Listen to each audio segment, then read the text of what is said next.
এখানে দুটো তিনটে সেলাই ছিল, কালকে কেটেছে। আর এখানে হচ্ছে দুটো ছিল, সেটাও কালকে কেটেছে। এখানে একটা কেটেছে, এখনও দুটো সেলাই আছে, এটা কাটবে পরশুদিন। আর দেখো কী হাল হয়েছে আমার, কুনি নাই, একটু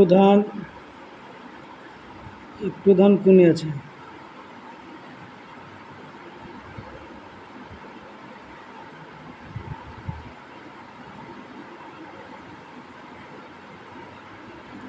কুনিটাও তুলতে বলছে, কুনি তোলা যায়।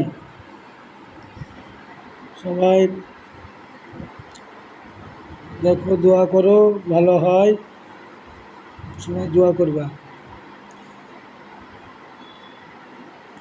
ধন্যবাদ, ভালো থাকবেন সব। ফেসবুক বন্ধুদেরকে বলছি ভালো থাকবেন। আর দেখেন কী হয়েছিল অবস্থা আমার, তার জন্য কাজে যেতে পারিনি। 9 দিন, আজকে 10 দিন হচ্ছে। অনেক অনেক ধন্যবাদ।